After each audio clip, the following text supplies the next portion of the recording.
that like air horn that they do in rap music. Pew, pew, pew, pew.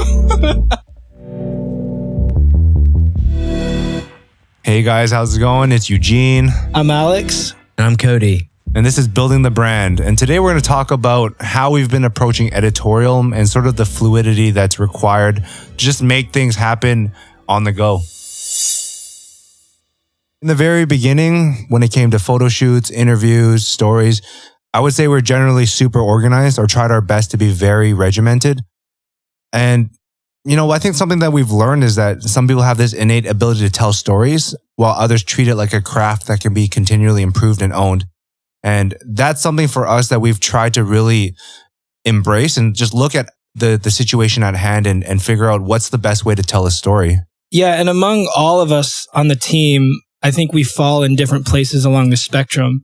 And oftentimes the approach that's taken is very much a byproduct of each individual's personality and even their personal interests in how stories are told in a different style or in a different flavor. Are you structured and regimented? And are you looking for a really linear narrative? Or are you looking for that feeling of just being present and letting things unfold before you? Yeah, I would definitely say I'm more on the kind of organized and linear side as opposed to maybe some other people. But one thing to be said is that fine-tuning that process is both difficult and rewarding. In the realm of storytelling, one thing that we noticed over the course of this collection was that we often try to have a game plan, but that's all it is. It's a game plan. It doesn't always come true. You're right. And there are moments where accounting for every single variable is almost counterproductive.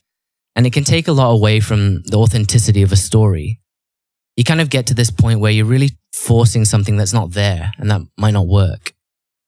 Yeah, and to your point, Cody, when you plan a story, at times you're looking to support an idea or a movement, but other times it's really just about assuming that fly on the wall type role, so to speak, and really just providing an intimate insight into events that are unfolding. To that point, in the latter example, yeah, you can't really push an agenda. It just sort of unfolds on its own. That age-old statement, patience is a virtue, can ring true. And sometimes you simply have to go with the flow and embrace it. It's something we've adopted for moments when you really can't schedule anything due to the circumstances. In these situations, you've got to understand that not everything's going to go your way. So you have to be agile and ready to make adjustments on the go. Right. And when there's cannabis and rappers in the mix, planning is one of the least of your concerns. One example is that during our recent cannabis collection, there was a piece that highlighted the current methods of marketing cannabis and the challenges faced by Native American tribesmen in their quest for economic independence. Regarding that story about marketing, we spent a day or an afternoon with Sherbinskis, a cannabis flower company, and they essentially spent the afternoon preparing a care package for Memphis-based rapper Young Dolph. And to kind of highlight the tribal chairman Native American story, we basically flew out to Vegas for 25 hours, sat around waiting 24. for Yeah, I know. But 25 is just like, it seemed like 25 hours. It's like, you had to get that extra hour. Well, yeah. Alex thinks it's 24 hours. I'm pretty sure it's 25. Like, that You gotta flight keep this in, delay keep this added in. on a solid 60 minutes. Keep it in. Because, You gotta factor in that time on the flight tarmac. I am pretty sure it was 25 hours because I wouldn't make that up. But it was literally, it felt like 25 hours. We were there. Did you have like a timer going? Like, No, I was. He hit up Siri when we landed, like, hey Siri, set my All right, timer this for whole 25 Building the Brand hours. has gone off the rails. But no, seriously, I looked at when we left LA and when we arrived in Vegas and when we returned. So I'm pretty sure it's 25 hours, you know. Noted. But anyways, to that anyway, point. so what we're going to do now is Wait, let me just finish. Okay, so what happened was we were there and it wasn't, we're on their schedule. You know, if they want to eat dinner at 8, but they decide to eat at 9:30, you go with it. You can't tell them to eat dinner right away, you know. But back to you, Cody. If they want to add an hour to a 24-hour day, they can do it. Right. So what we're going to do now is we're going to give you a bit of insight into how we choose to approach stories and a few lessons that we learned from this most recent collection. So take it away, Cody. So we recently just dropped a story on Sherbinskis, this cannabis flower company. So Alex, Eugene, I've got a few questions for you. What was it like when you first rolled up to Sherbinski's spot? So we drove the old the old trusty rental, the Toyota, down to West Hollywood. I think we parked outside this condo, nice looking condo, and we rolled up. We unlocked the front gate, went inside, and I honestly didn't know what to expect because it was essentially a home, right? And opened the door, bunch of nice sneakers in the front, and it was a pretty open layout. And right when we walked in, it was a table filled with all things cannabis, right? It was obviously flower. It was a lot of, it sounds weird saying this, but paraphernalia, things to what? It was paraphernalia. It makes it sound so like daddish though. It was paraphernalia. But I feel the whole space was like, it wasn't set up yet. They had just moved in. So imagine walking to like a pretty nice apartment, where it's one of those spaces you walk in and actually the living room is like below. So you have to, at your ground level, you actually walk sort of down in the living room. And there was like not really any furnishings. There was like a TV, there was a table and some chairs. There was a couch. There was like a Jeff Koons balloon thing. But the most stuff they had was basically all sitting on the dining room table, which was just like pound bags of weed. And they had like these crazy pipes. Like one of the guys that's in their crew, Cookie Monsters, his name, had literally a Cookie Monster shaped like pipe that he was smoking out of. And then you can tell them about the machine. Oh, yeah. So one thing I found really interesting was, despite the fact that cannabis is on its way to becoming this, billion-dollar industry, not all parts of the industry are advancing at the same pace. So, you have obviously advancements in flower, you have branding agencies popping up, but then when it came to actual equipment, it's not as fine-tuned, or it's not as refined. So they had basically this machine that was creating 100 joints at a time. So you had a pre-roll that you put into these individual tubes, like cylinders, and you would basically vibrate flower inside, and then from there you would just twist the top. But it would do 100 at a time, and it looked like kind of like a sewing machine. What do you mean by vibrate? It's really going up and down like a sewing needle. Right. To vibrate. Like, when you think about like panning for gold, when the gold rush, aggressively panning for gold, like they would shake the dirt away, and the gold would be left on the grate, the metal grate. It was kind of the same thing. So you just lay a bunch of ground weed on the top of this panel. You'd hit the button, and the whole thing would sort of start to shake. And then they would remove the slide that was in between the pre-rolled cones, the rolling papers, and all the weed through the vibration would just kind of trickle down into the layers of. That sounds crazy. Was that like state-of-the-art technology? It honestly looked basic. It sounded as if it technically was for the industry. Like no one's really doing things like tech products or new gizmos and gadgets for the industry. But when you actually saw it work, it was basically just plastic with, like plastic sort of test tube looking things that they put the joints in that take the weed. And from what I remember, it was really expensive. It was like a few $1,000 for that thing. But and they were also saying that it was like it's really hard to get one because they only make so many. So they were like one of the first to get it because it's brand new to market. And you're looking at this, multi-million or billion-dollar industry, and the equipment's not even up to spec yet. Can't even get the right equipment. Like people are still literally hand rolling joints. So for a company like Sherbinskis that uses that joint as seeding, it's crazy to think that they have to give out hundreds of them, and there's only really one machine, or at least one that we saw that was like doing it in mass. Yeah. So the whole goal behind everything they were doing with that machine was just basically fill a clear cookie jar with 100 joints to present to Young Dolph as sort of like this, I guess, a seeding marketing campaign of sorts. And that was kind of interesting because when I went into that situation, I was on my usual Eugene tip, trying to plan everything out, trying to carve out time to do interviews. But the reality of it is everyone's kind of smoking weed, a little bit medicated. So you can't really force your particular agenda. You just kind of need to take what comes. And that was kind of the one thing that we previously weren't that familiar, or maybe not familiar. We just never really encountered that because it was more of a time and a place. Okay, we're gonna locked down 2 hours to do this interview, and it's all going to get done in those 2 hours. But this was a much different environment. Yeah, so do you want to elaborate on that? Like, how did you guys approach this story differently to what we've done in the past? I would say we approached it to begin with incorrectly. Like, I think I tried to approach it in a format in a way that it worked quite well in the past. Do you want to explain what that format is, like an editorial brief? Yeah, I mean, we usually come correct with a brief. We usually plan everything, shot lists, story angles, all these things that we want to utilize as initial talking points for the foundation. But it was kind of enlightening too, because I went through what I had originally planned. And I remember we set some time aside to do an interview, and everyone was smoking, and I couldn't be the Debbie Downer and not smoke. So then I'm trying to do this interview. The Debbie what? The Debbie Downer. I was like trying to do the interview, and it honestly wasn't working. And then it was kind of good for Alex to just pull me aside and be like, yo, I don't think you can do what you usually do in this circumstance. And maybe Alex can provide what he was seeing me doing as being not the right thing.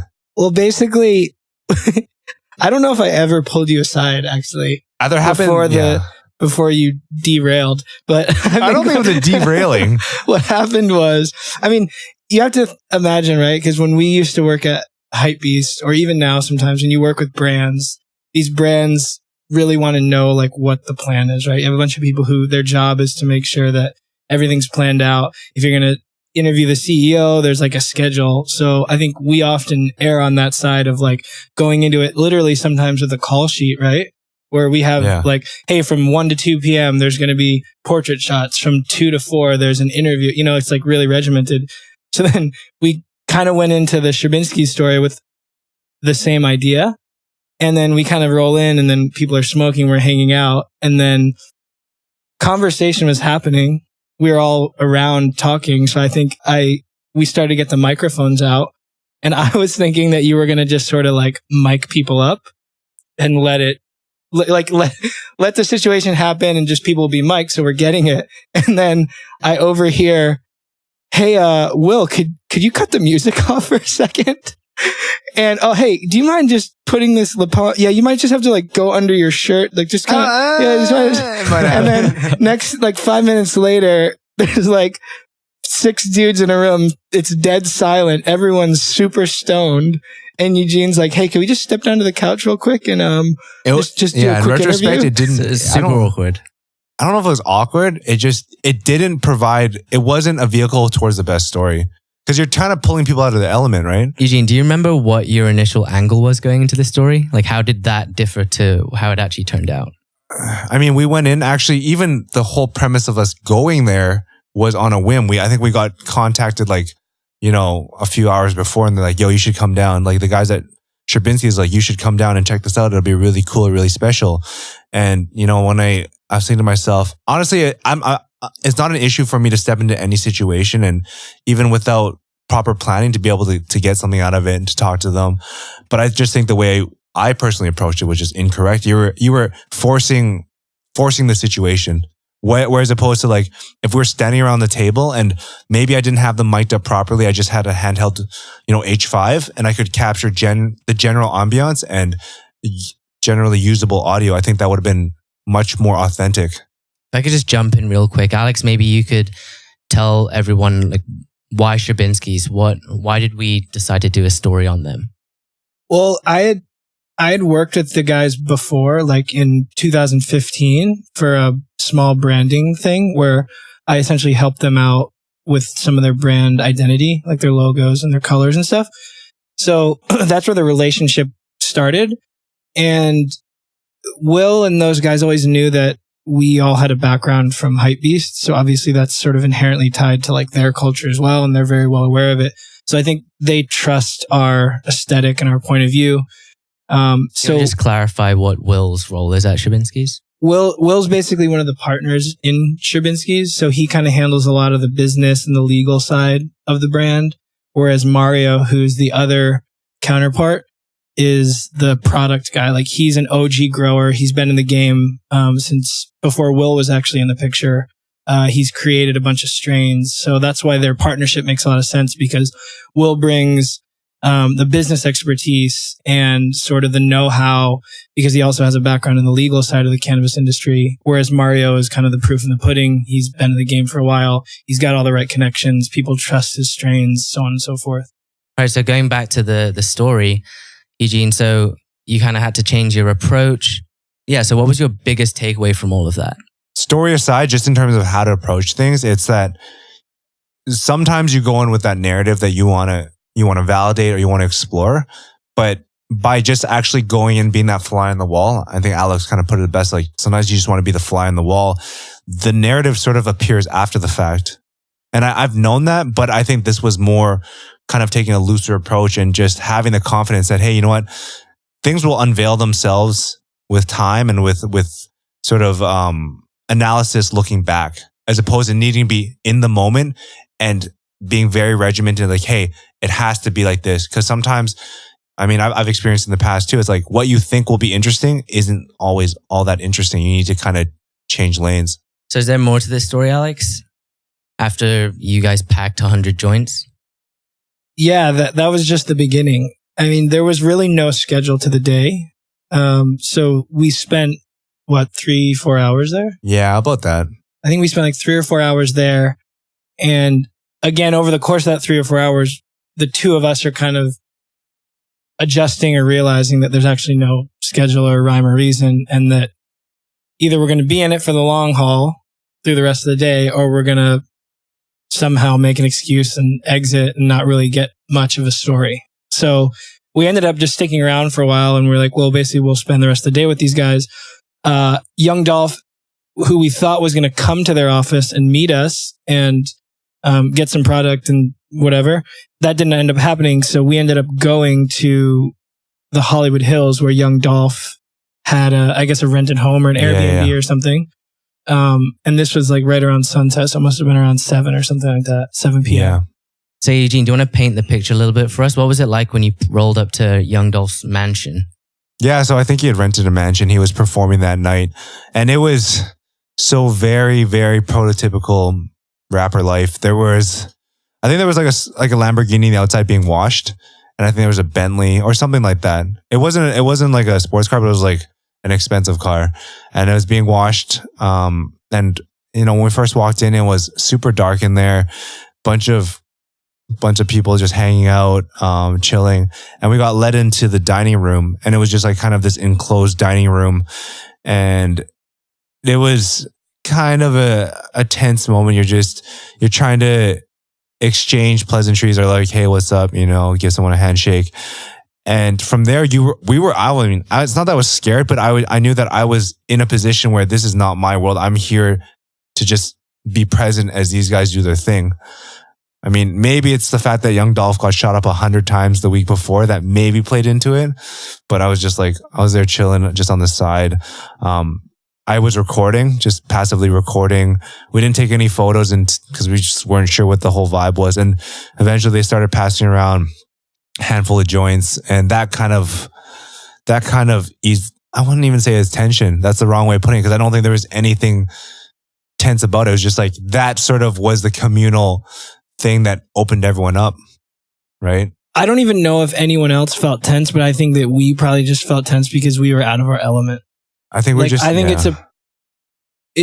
was a pretty non-threatening scene. I just think, again, we had a different picture in our head of how that day was going to go. I think it's because we were also reporting on it. Like, you're not sure if people want this on the record. I think that's kind of what I was like uncertain about, because there was no sort of clarification that, hey, everything here is going to be on the record, or we're going to capture this moment, because it was in like a private person's home. Like, and you're basically exchanging cannabis. That's how I felt anyways. Yeah, I think it was a lot of, again, I think this is sort of what this whole story is about, is like, it was a lot of internal feelings, but just getting comfortable with a different style of creating a story, because there was a lot of unspoken, unplanned stuff, but that's kind of how that story was unfolding, right? Because even, again, I don't think that I don't think we were a threat to them by We're recording. 2 Asian guys. No. No threat. No, I don't think we were a threat to those guys by being there. I don't think, honestly, if we'd have probably came right in and started taking photos, I don't even know if anyone would have cared. To be honest, everybody was too stoned to even notice. I think that it was just we felt uncomfortable because we had never been in a situation like that where we're trying to get something and we don't know how to act. So it was a lot of like our own shit that we were feeling. Eugene, so without spoiling the story for everyone, what was the purpose of this exchange? So they were basically there to create marketing assets. I mean, that's what I took away. It was like, hey, it's no different than me sending you a pair of sneakers and you talking about, oh, these are the sneakers I got from XYZ brand. And in this instance, you know, like 75% of this meeting was just like chilling, talking. And then towards the latter half of it or the end of it, they started to sort of push the agenda a bit more and be like, hey, you know what? I think in the back of their minds, it'd be like, it'd be great if we got some sort of video of Young Dolph, who has, you know, almost 2 million Instagram followers, talking about Sherbinskis. So that's kind of how it all played out. And, you know, towards the end there, I remember seeing it very vividly, just like play on my mind. I was like, what's going to happen is like, they're going to start talking about the weed, talking about, you know, leaving that cookie jar. And I don't remember who it was. It might have been Mr. Sherbinski himself, who kind of pulled out his iPhone and started like interviewed him on the spot about the cannabis, about Sherbinskis. So that's kind of what I remember playing out. So did Mr. Sherbinski know Young Dolph? So Young Dolph is a friend of Cookie Monster's. Right. And that's kind of how the whole relationship developed. So it's a very organic relationship. And that's one thing Sherbinski's has been really good at as a brand, is just like all these people that they know and they interact with, they're just friends. Alex, what was his demeanor like when you guys walked into the mansion? What was he like with you guys? I mean, we didn't really talk to him that much. I think he was just like hanging out. He was basically getting shown the different products. So like G, who works for Sherbinski's, who like is kind of in the streetwear game. He used to work for Diamond Supply and all this other stuff.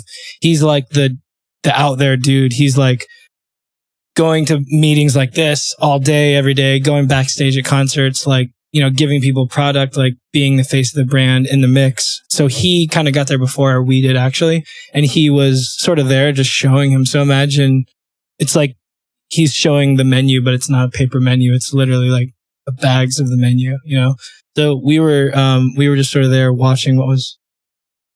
But I actually think that the thing that for you, Eugene, or even myself, like I think that you're in a more advantageous position in stories like that because you're the least threatening person. So actually you have the ability to get way more content from something. If you go into a situation and you're very familiar with that world, there's gonna be an inherent just sort of like pride. Like there's gonna be a little bit of unspoken beef. Whereas if you go into something not of that world, you can play the dumb card, which I know you're not good at doing because you like to try to overcompensate for things and like and pretend like you know. But like I think if you look at some of the best journalists in the world, even though they know something, they'll ask a question in an interview that they know the answer to, but they're pressing the buttons because they get to play dumb by being in that journalist role. They're not trying to pretend like they know as much as a person because they're there to get that person's point of view. I understand. So basically you're saying that by virtue of just being positioned as quote unquote media, you have the ability to ask questions that other people would just assume are known. Yeah, like us getting more comfortable with being uncomfortable is to our benefit because we can get more content from that because we don't have to feel like we're ready and we don't have to feel like we have the answers and we're prepped. Yeah. We can just ask questions and be dumb. You know what I mean? Yeah. Like we could just be dumb and be like, oh, like what is this? Oh, well, it's a Cookie Monster shaped pipe. Oh, what's a pipe? You know what I mean? Like you could actually be that if you wanted to and get all that stuff on the record. Is that something you kind of took away from this experience? I think so, because I think that me personally, I'm also guilty of it. Like I'm really good at pretending like I know something that I don't know. Like I'm sure people could troll me all the time and say something like, oh, have you heard of that new artist so-and-so and they just make it up, I'll be like, oh yeah, for sure. Like, yeah, I've heard a couple of things from them, but so I'm so guilty of that. But I think that in the context of what we're doing for MAEKAN, just getting more comfortable with being a little bit out of the know. Right. Yeah. And therefore educating myself and all of the people that are listening to our stories and reading our stories. Right. So going forward now, like with our upcoming stories, how are you guys going to identify when's the right time to be fluid? When's the right time to approach something in a super structured manner? I mean, what we currently do is not incorrect. It's just knowing when you need to pull the chute and just pick plan B, and knowing that, hey, you know what? I've entered this opportunity with this in mind. And the minute something suggests that it won't work out, just toss it aside. You're saying you're going to take this approach with every story that we do now. Yeah, because it's just knowing that a plan B or C just needs to exist. Because in my previous experiences, there was no need for a plan B or C because it was so defined, plan A, even though it was defined between both parties. Now it's not always the case. You're just kind of there.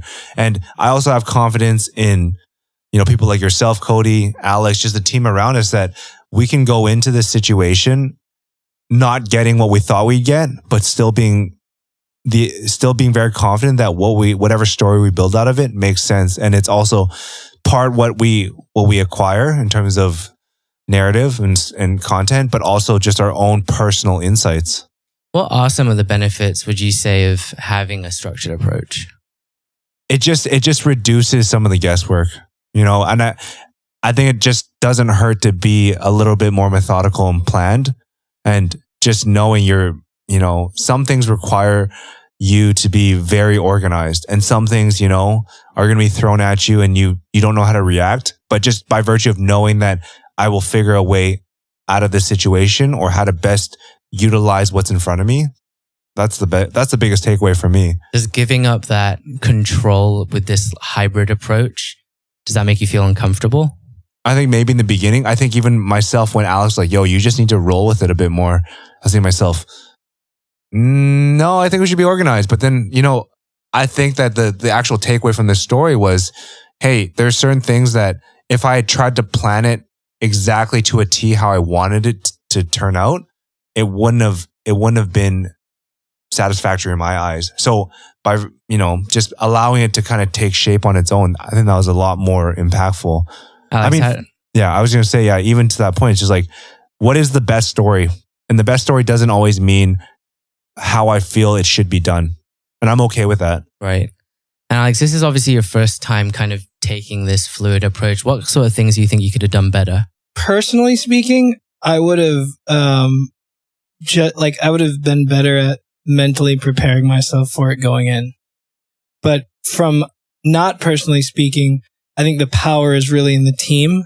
Meaning, to be honest, I don't think everybody's good at being a chameleon. I don't really think that everybody could balance both and turn one on or off depending on the situation. I think that's that moment when, as editors, you have to be responsible and say, I could go to this and do it, but maybe I'm not the best person to do it. Maybe that's when I just send somebody else to do it, right? Because there's strength in different people's approaches. What we said at the very beginning, there's different personality traits, right? If you look to use an analogy of sport, right? Or a baseball team, I know baseball. It's like, just because you have a mitt and a baseball doesn't mean you can pitch or you can play center field, right? Like, it's similar, but very different at the same time, I think. So sometimes you just really need to be okay with being like, look, maybe this is not my story to do because I'm not really going to get the best story. Maybe this is not my story to shoot because I'm not really going to be able to get the best photos that represent the best thing of this person or movement or brand or whatever. That was my takeaway. Yeah. And I think I'm getting better at that, at being like, just because I can take photos doesn't mean that I should be the one to take those photos, because maybe I'm going to get 50% of what's good, but somebody else could get 100%, How can you expect to go into something more mentally prepared when someone's not really giving you all of the information you need? I don't know, really. I think it just takes experience. I think that's what you just gain from doing it. Like, we would have never learned that if we didn't just do it. You know what I mean? Like I don't really have an answer for how I prepare for it, but I could just keep throwing myself into situations where I'm going to do it right sometimes, I'm going to do it wrong sometimes. And that's really how you learn, right? So you would hope that in 10 years from now, I'm better at more situations than I am today, right? What do you think those traits look like? Say when you do get to that point in 10 years, as an interviewer, what sort of traits? I think being able to read people is key, and just knowing when you're pushing the wrong buttons, when you should just go with the flow, when you should find ways to create a greater sense of connectivity with people, like, asking the right questions. It's as simple as that. And I would push back against what Alex said. I think just by virtue of us being in this first situation, I know next time going forward that I can be thrown 10 curveballs, but I'll figure something out, right? That I have more confidence going forward. But even if Alex says he doesn't really know the answer, I'm 100% confident Alex will be able to figure it out. Yeah, but I'm not the type of person that this is the personality thing. I'm not the type of person to plan it. Like, I'm not going to plan how to be better at not planning. I'm just going to be more open. You know what I mean? I'm just going to be okay and be more open-minded to being in situations where I'm uncomfortable and not as qualified, and hopefully learning a thing or two from each of those situations that over time equip me with certain skills for things, right?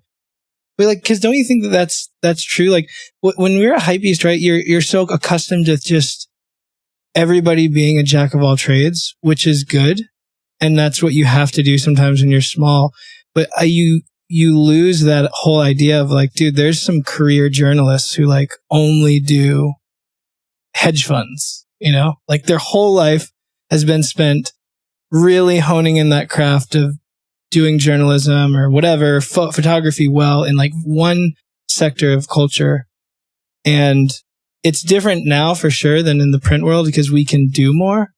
But at the same time, it doesn't mean that we're not personally experts. Should do everything, Yeah. Do you think print, digital, that whole relationship changes things? Maybe. I think it does, because you think of how Instagram has changed the modern photographer. Instagram has made it seem like if you post 3 to 6 photos of fashion, all of a sudden you're a fashion photographer and it's time to move on. And then you take some shots of like landscapes and all of a sudden you're a fashion photographer and a landscape photographer. And in a matter of 12 months, you could be like a photographer for anything. But the truth of it is that there's guys who will spend their whole lives being just a fashion photographer and just getting really good at taking waist up fashion shots, How about for interviewers, investigative journalists? I don't know. I think that there is value in being super in depth in one particular perspective, but sometimes it makes it more difficult to convey a sense of cohesiveness for people that are just entering. And because you always have the expert advice, but sometimes you glaze over the fact that there are certain things that are maybe taken for granted.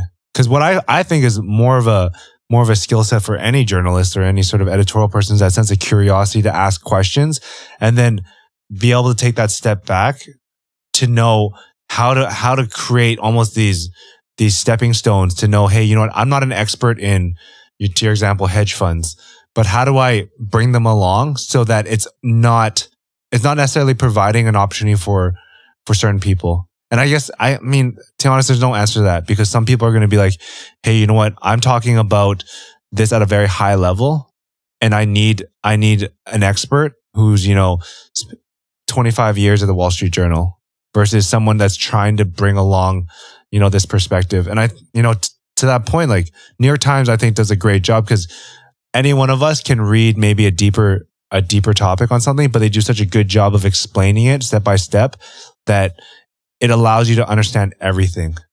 And I think that is the greater skill. And it's not just knowing every single thing about one particular thing. It's about making sure it's communicated properly.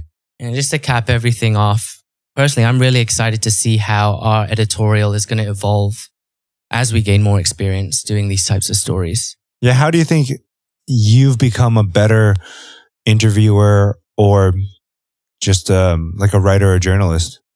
The big difference between the work I did at Hypebeast and what we're doing now, is like we're actually getting to meet the people that we interview face to face, and we're actually getting to know them before we dive into the interview, into the editorial, and that also allows us to, formulate an angle that's more authentic. And recently speaking with Malcolm from Mirage Medicinal, which is another story that we're doing, I kind of asked him straight up, hey Malcolm, if you were to write this editorial, how would you position yourself? How would you position the brand? And now that we're equipped with, now that we're able to ask these sorts of questions because we've built rapport with someone, I think that has a massive impact on the quality of the story, the authenticity of the story. And then also, after the story or the first draft is written, being able to go back to that person again because you've built that rapport, it definitely goes a long way. So on that note, signing off from the MAEKAN newsroom, signing off from MAEKAN, signing off. We're really Cody. bad at conclusions. Just cut it.